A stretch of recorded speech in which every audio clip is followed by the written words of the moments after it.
Zee 24 तास एक पाऊल पुढे। 20व्या एशियन ॲथलेटिक्स टुर्नामेंटला आज पुण्यातील बालेवाडी स्टेडियमवर सुरुवात होतीये। 3 ते 7 जुलै रोजी रंगणाऱ्या या स्पर्धेत एकूण 45 देशातील 600 स्पर्धकांनी भाग घेतलाय।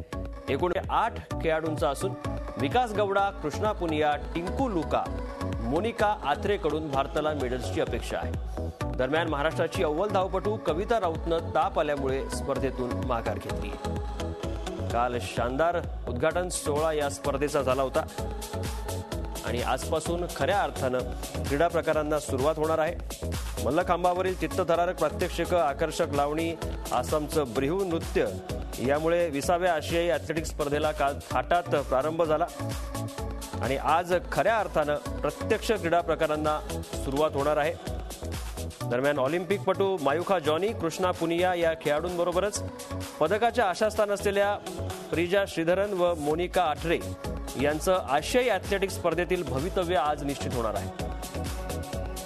तर महिलांच्या 5000 मीटर धावण्याच्या शर्यतीत भारताचं पदकांचं आशास्थान असलेली कविता राऊत हिनं स्पर्धेतून माघार घेतली आहे। तापामुळे ती आजारी आहे।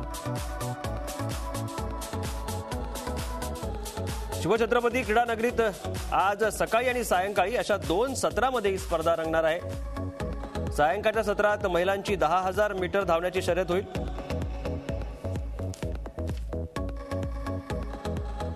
झी 24 तास एक पाऊल पुढे।